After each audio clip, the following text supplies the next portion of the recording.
Alright guys, I am currently filming this clip on July 2nd. It's Thursday. Normally how I film these Modarra Mondays.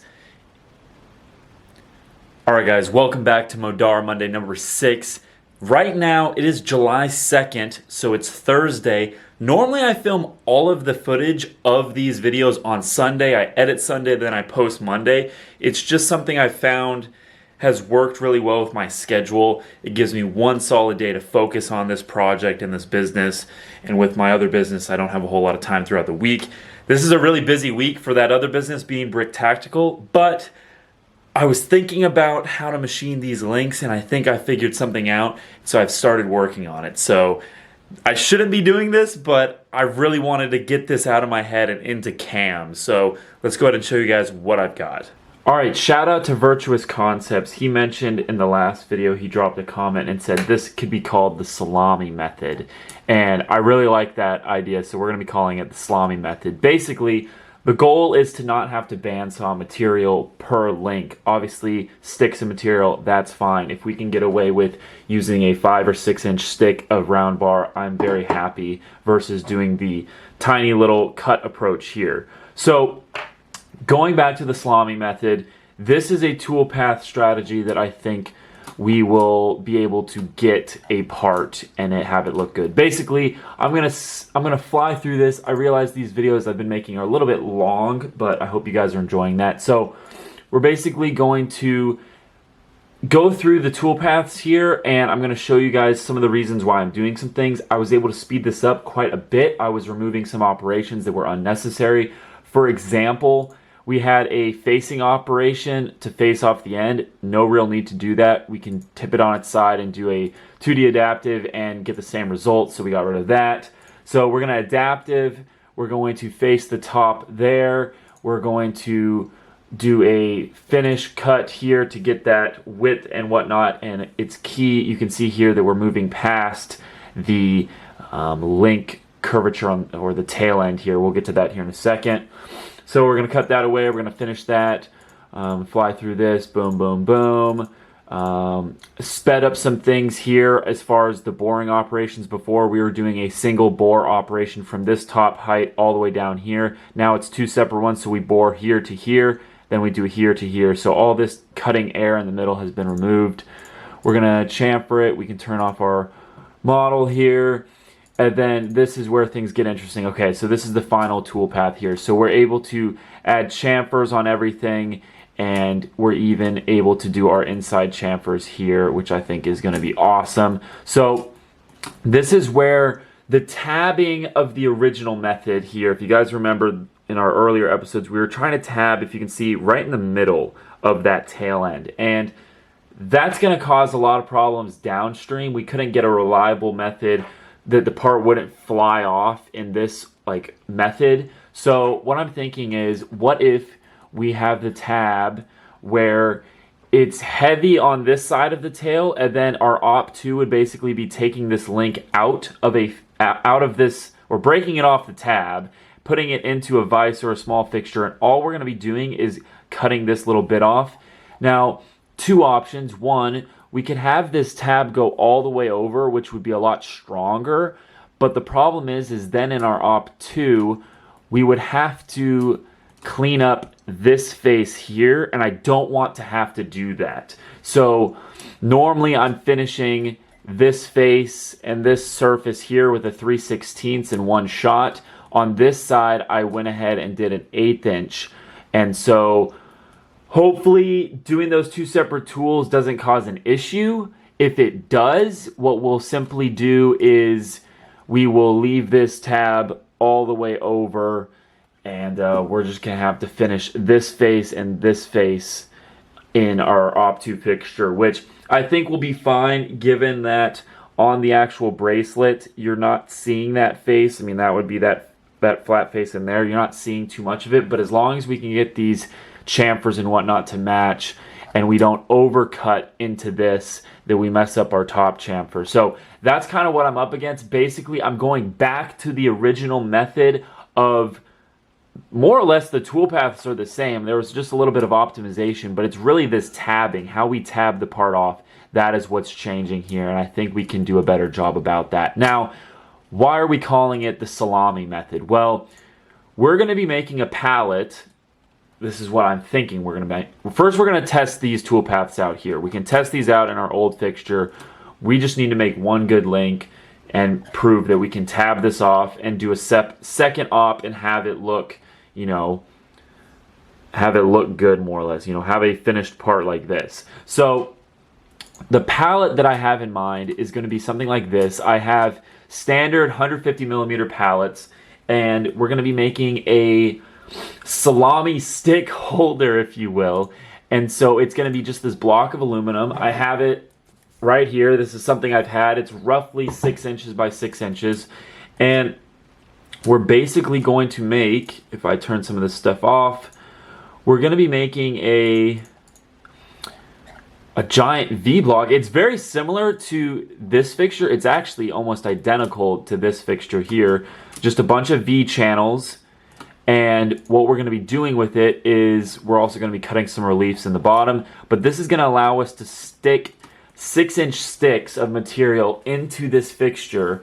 We'll be able to machine the top link, and then we'll be able to simply take this, or take all of the stock, and slide it up a known amount, machine again, slide it up an amount, machine again, slide, boom, boom, boom, all the way until we're out of material. And that is going to eliminate so much bandsawing, and it's going to be amazing. So that's basically what we have here. Is it's just a bunch of V grooves that I've made sure are still on center line, and we'll get to that here in a second. So we're able to hold 2, 4, 6, 8, 10 pieces of material, which the old fixture held 9, which was kind of annoying. I don't know, I like round numbers. So 10 will be, if a standard bracelet is 25 links, so we'll have to run 2.5 of these to get a single bracelet, or we can make 3 pallets and run 3 unmanned at night, for example, and we could get a bracelet.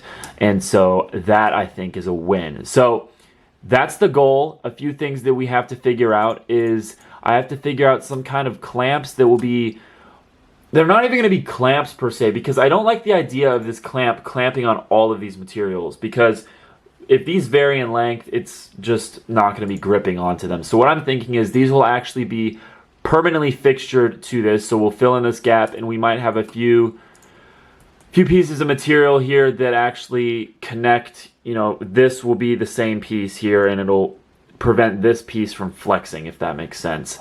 And so this will have a series of set screws in it, similar to our last fixture. So we'll be able to tighten down some set screws, maybe 2 or 3 up here, maybe just a few down here, just to keep the bar stable. It's really not a lot of machining force. We just need it as stable as possible and as stubby as possible up top. So picture a bunch of set screws here, and that's the only thing that we would be adjusting. So we would undo some set screws, slide everything up, put the set screws back in. So I really think this is going to work.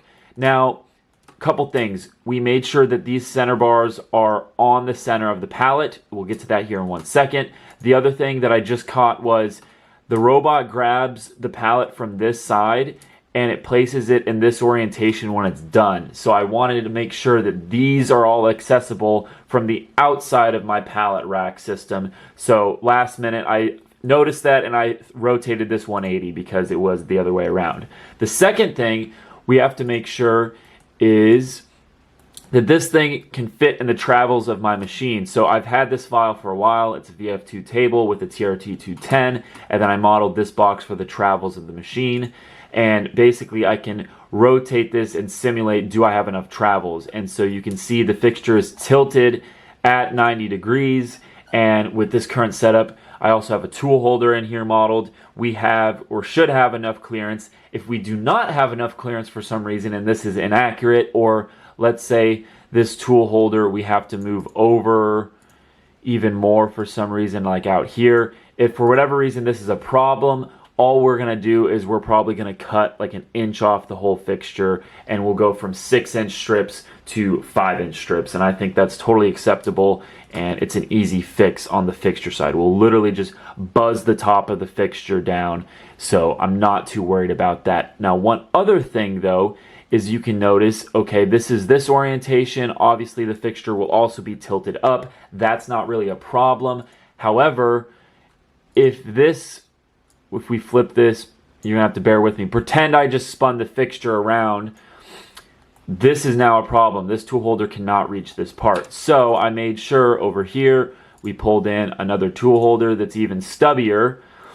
And we did some relief cuts on this fixture here so we can make sure we can get in here. So that's a 3/16 diameter tool right there. And we still have some good clearance. We have plenty of clearance. The TRT and all that's over here in the spindle. So that's all fine. But you can imagine if this came out at a right angle from these 2 points, we would clearly have collisions right here. So I made sure to keep it as rigid as possible. We could even go in a little bit more on this, but I wanted kind of this up here to be as stout as possible for rigidity purposes. So that's kind of what I'm thinking for this fixture. I think it's gonna work.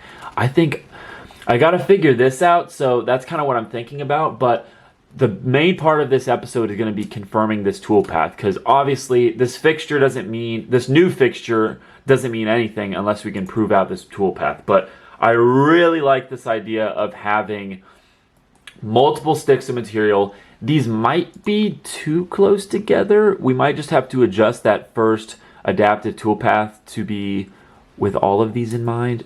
Okay, I'm just kind of talking out loud at this point. But again, this fixture should not be that difficult to make. I already have the pallet made. Obviously, the stock is the stock. It's just how do I want to do these clamps and if I have material on hand for those. So that's kind of where we're at. We're going to probably go down to the machine and we're going to test this cam out and see if we can get these tabs to be working, and then also just test all the tool paths out. We haven't done a chamfer on this edge before, and then I'm also cutting this chamfer, just this chamfer in one operation, and then I'm surfacing this chamfer in another operation. So we're gonna have to make sure everything blends and looks good, but I'm very excited. If we can get this cam to work, then it's time to build this fixture. So I'm very excited. Let's go get to it. All right, we're out in the shop. I'm very excited. I just set up the fixture on the Haas there, and then what we gotta do now is, this is like the last piece of material I have that I think is 3/8. So this is all we got left, I think. Actually, no, that's a lie. I've got more. But we got to cut a little piece of this 2 inches long for our fixture. Again, this is what we're trying to avoid. We're trying to avoid having to bandsaw sticks of this. We should just be able to start with something like this and make a bunch of links and clasp pieces. So this should be one of the last times that I'm doing this. So again, we're testing these tool paths. Let me go cut this real quick. All right, we got our fixture loaded up. Again, we're trying to avoid having to do this, but we have to test these tool paths out. So that is not the right size Allen key. So I'm gonna get this tightened in and we're gonna probe this. I've shown that before, so let's just go ahead and get to it. But again, this concept of the fixture seems to work, and I think with a few more set screws on our larger pallet system would work really well. So let's start testing.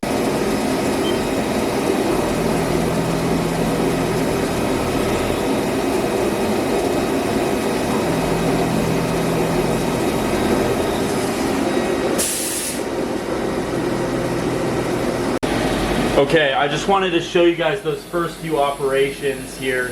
So we've roughed the outside, we faced the top, and now we're gonna finish the outside here. I was very surprised with not a lot of chatter in the actual stick of material in this orientation. I felt it a lot just in the machine itself. I mean, we are cutting steel at the end of the day, but very, very impressed with this. So we're gonna keep this rolling here. Okay, we just did the finish passes and then we roughed that back side there.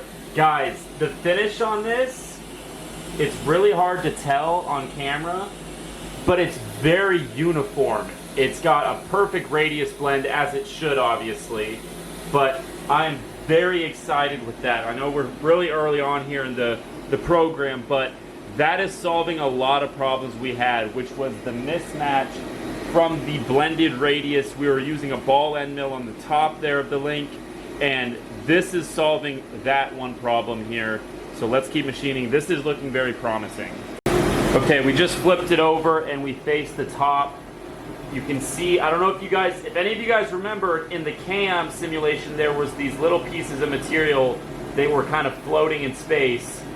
We definitely want to get rid of those. That's an easy fix, but I wasn't sure how big they were going to be in person, but that's big enough that I want to get rid of that. However, look at that surface finish, and on the top, oh, it looks beautiful. That is what we're looking for. So let's keep machining here. So we're machining that top little slot there right now. And then we'll do 2 finish passes, add the chamfers of the tangs of those links, and then we're gonna come in next and 3D machine the rest. Just the 5 thou chamfers, that's all we're gonna 3D machine after this. So this is where things start to get tight. I'm looking at that enclosure and the top of the TRT. I'm looking at the spindle nose. I'm looking at the ER collet. I'm looking at the back of this vise. You can see all of a sudden things get tight. So I've got probably another less than an inch to go. I've got clearance pretty much everywhere that I can see. So we should be good to, we are drilling the back side of this hole. This is a 114 high-speed steel drill. Alright, I'm trying to keep this as raw as possible, but it is quite annoying to have to film everything I do. But holy smokes, guys, this is looking really good. The last operation is to use this tool and to tab it off. Now, we're trying that first tabbing method I showed. There's a chance that this thing does fly off. But if that does happen, we'll change our machining strategy or a tabbing strategy, because we just proved all the other tool paths work. I've also been going back and forth to my computer, making some small tweaks to speeds and feeds, so the next program's even better. The only thing I haven't changed is that facing operation to get rid of those little pieces of material. But let's try this tabbing method off, or try the tabbing method, see if it works, and go from there. But so far, really good results. I'm very happy. So, okay, you guys are seeing this for the first time just like I am. The part did not fly off. It's right there. Okay. All right, that's definitely on there. Definitely more than it needs to be. Woohoo! I gotta be careful because that's gonna be like a razor blade. Guys, I think we might have done it. Sorry, it's hard to focus this thing. Woo-hoo-hoo. I don't know, guys. I think we might have done it just there. The radiuses are really blended. The chamfers look good. There's not much of a tab left. Okay, so this is where I'm gonna have to set the camera up and show you guys some things, but I wanna take a look at this off camera here. Okay, let's see if I can show this well. You might have to go upstairs. So basically, this here should be 10 thou oversized. I need to check the dimensions. I feel like that's a little bit less because we left a little bit of face on that edge there. So what I'm thinking is we could easily just put this in the Bridgeport and just mill off just that back side, because it's really hard to show. That wall where you see that chamfer, that has been finished machined to the wall and then also to depth, but this back side where you can see this little bit of material there, that needs to come down. So actually, so that's 135. So yeah, I need to check what my actual dimensions are. Okay, so I just checked. It's supposed to be 130, and we're at 135, 136.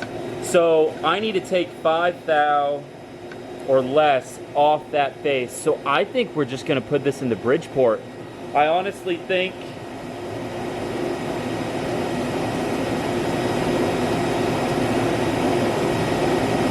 that's actually interesting. This is really hard to show. A little chunk of material, I think, actually broke off when I bent it off the tab. So that's something to note. I think our tab could be thinner anyways. But guys, these radiuses, sorry, I'm looking at this off camera. These radiuses look gorgeous. And by radiuses, what I mean by that is this radius here, this blend, and then this blend on the back that we were worried about. I mean, look at that. One machine face there. The chamfers look gorgeous. The internal chamfers, you can see how it hits the light. See how far I can get here. Might have to turn up the brightness a little bit. Like, those chamfers in there are super consistent. You got to remember, the one down here we cut with an 1/8 inch end mill in this orientation, and then these other ones we surfaced. So we have two tools making a chamfer there. Look at that one hitting the light. Woo-hoo-hoo! This makes me very happy. Okay guys, this link, I'm so happy with how this thing turned out. This thing, there are a few problems with it. So the tab definitely should be a little bit thinner so it doesn't rip this part off. One of the things that I made sure of though was, and this is what I love about this project and this product and all of this is a pretty simple like part. Like, it's a bracelet link, right? Like, it's not that big of a deal, but to me, I'm making it my job to like hyper obsess about the details about this. And that's what makes it so cool. And I think that's hopefully what you guys will appreciate to any future customers of a bracelet of this caliber is like, you're seeing this, like, I'm spending weeks like dialing in little chamfers and edge breaks and stuff like that just in the link. And so that's really what you're buying with the brand, is you're buying like the quality and this just striving for perfection. And so there's a few things I want to change. Like I said, the tab width, or not width, but thickness, if you will. And then I can see, I don't know if you'll be able to see this. Oh, it's going to be tough. There's a lead in and lead out of the two chamfers. God forbid, the 5 thou chamfers. But I can see it and it bothers me, and I know I can fix it, so we're going to get rid of that. We're going to fix that. Those two little pieces of metal that I showed you that were like kind of flaking off, that could be removed. That's just more of a long-term process reliability thing. One other thing is, I think we should get a smaller chamfer tool. I know I'm adding a tool to the tool list, which I don't like to do, but I think it's going to just give it that one more level. Is I think we need to chamfer this back hole back here on both sides. We're already, actually, so I use tool 19, which is my 1/4 inch chamfer mill. I could get rid of that tool completely, put in a smaller tool, do all the chamfers and the hole with one tool. So actually I would not be adding a tool. So I like that plan actually a lot. So we're gonna add a chamfer to those two holes, or two sides of the holes. And then what's beautiful about this tab, this is what I didn't really share, is I wanted this op2 to be as simple as possible. Obviously, ideally no op2, but we still have a little bit of a tab.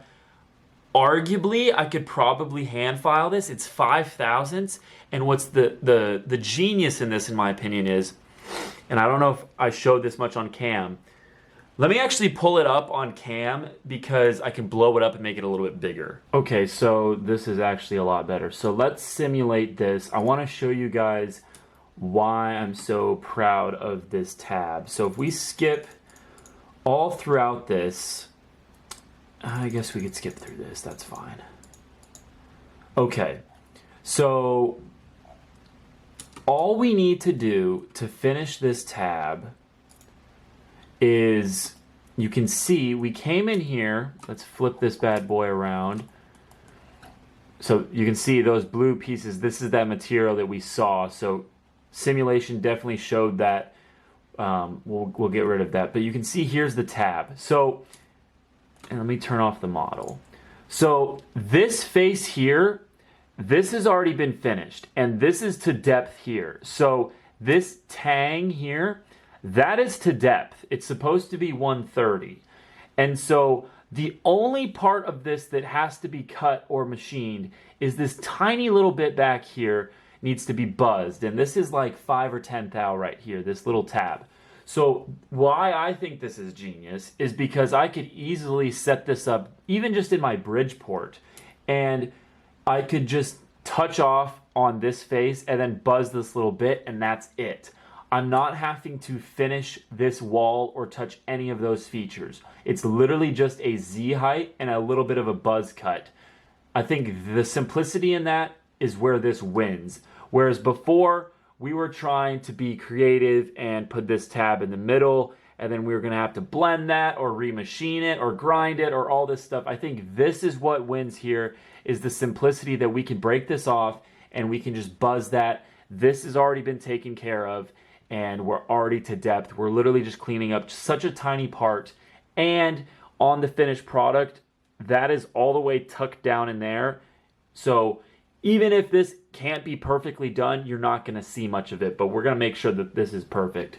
So looking at this now, though, I start to see why we broke a little chunk off, because this is such a thin wall section. I think this is like 15 thou, and we definitely just broke off like a little gouge, like a little chunk right there. That's definitely what happened on this little link here. So I think I'm going to try making the tab thinner and being a little more careful. You saw in the video, I kind of had to like break it and it snapped. It shouldn't be that hard. And yeah, I think we're going to go from there. We're going to fix a few of these things. So I think I'm going to sit here. Right now it's 9 o'clock at night, July 4th. What's more American than working on a business or something like this, doing manufacturing? So I love it. And I'm going to work on this, dial this in, and then tomorrow we're going to make a new link, and then if that is able to be proven out, we can start working on the fixture. All right, we're machining with our new program here. A couple changes I'm excited to show you guys, but there's a few really good changes here. I'm excited, super excited. All right, so it flung off. Our tab was too thin, so we're going to go back to a thicker tab. Our chamfers on this hole were way too deep, and the chamfers on the edges were way too large, but it does look pretty sick, I'm not gonna lie. So I want to correct this. One other thing is I added an engraving, so just a little M on the inside. Again, you wouldn't see that when the bracelet is assembled, but I wanted to mark these parts, and if we can do it in the machine versus doing a laser operation, I'd much rather do that. So we're going to adjust some things and make another one. All right, we just machined our third link. Okay, so I'm taking notes here. It's definitely a thicker tab. It did not come off, which is good. Our chamfers are now definitely not freaking massive. And it looks like we actually chamfered that hole. So instead of breaking this off, I'm gonna take this out, undo this set screw, and let's take a look at it. All right, so you can see our chamfers on the edges look good. We actually now have a chamfer on this larger hole down there. It's slight, but it got rid of the burr, so I love that.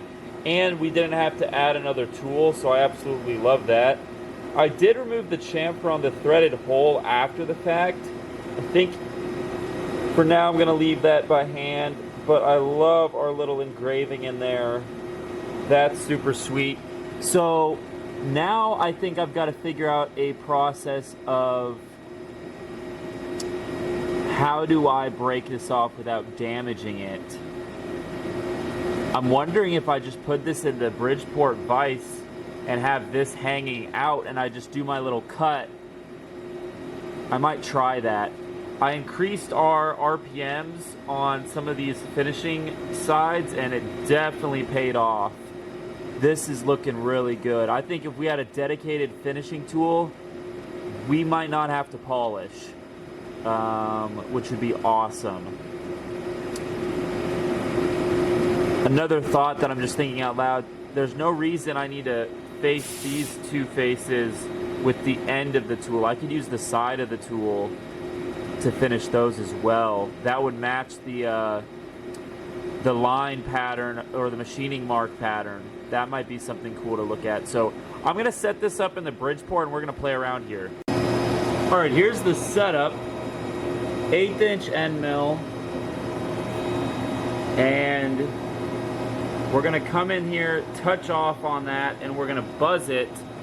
This is where I want my fellow machinists to tap in and let me know what's the better way to do this. I mean, I've got this sitting on a parallel. The risks are this is just gonna be too time consuming. I could damage the sides of the link by not having the vice jaws clean enough.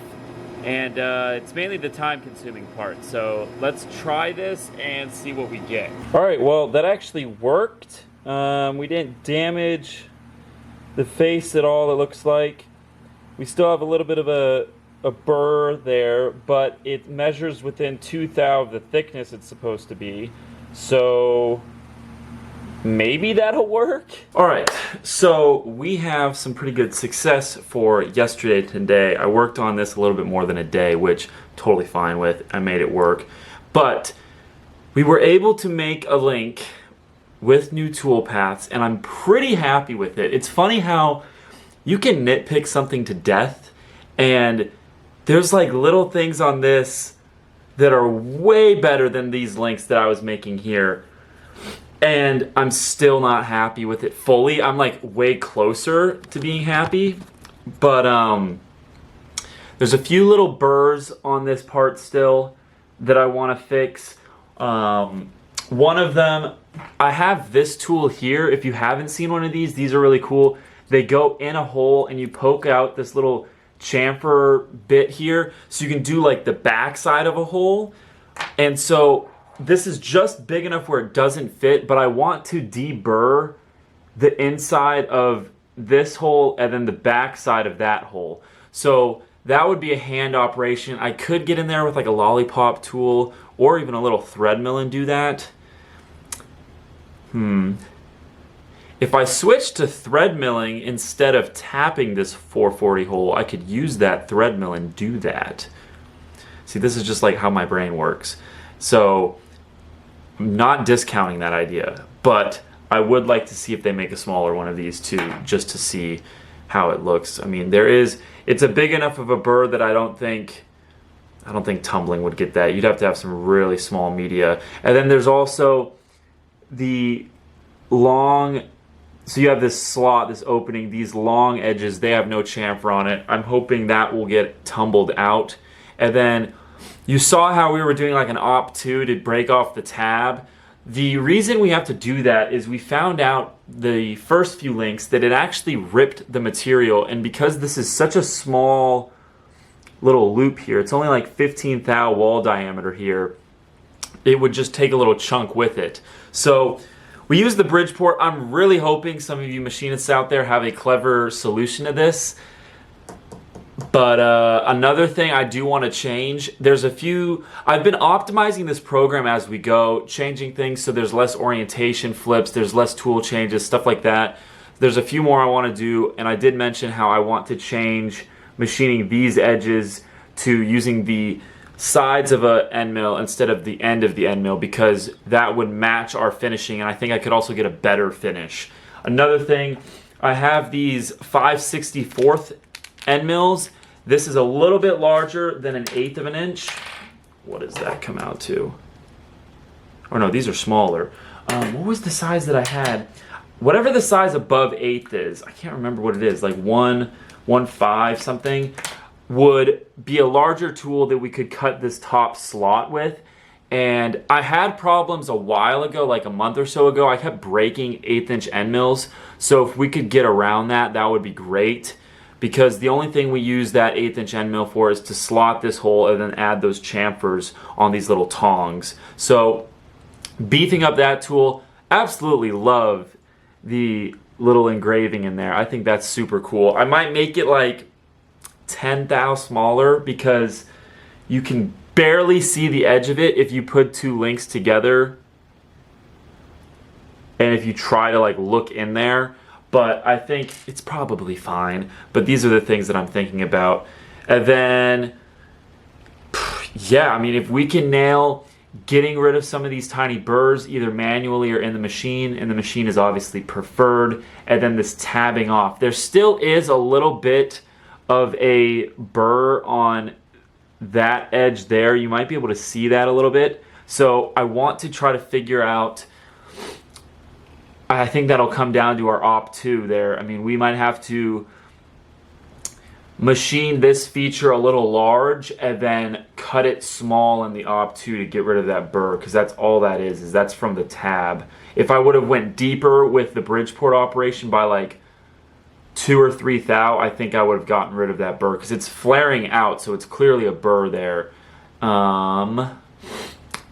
Yeah, I mean, I'm really happy with this. This also, so this, what does this episode mean? This proves that we can make a link really close to how we want to with our vertical stick salami method. So this proves that we can make that fixture. I think I'm gonna save that for next week because it's already noon here and I'd like to do some other things, and also this video is gonna be really long.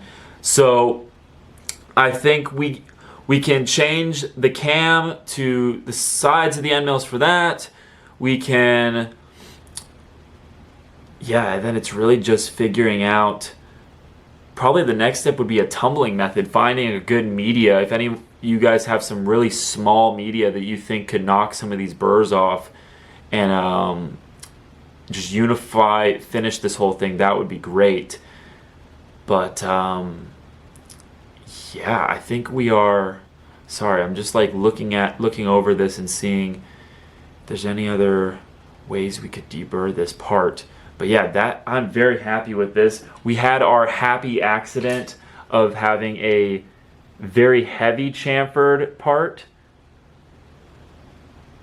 This thing looks really cool. I think this could definitely be a variant down the line, but I'm sticking to the guns of doing the 5 thou chamfer.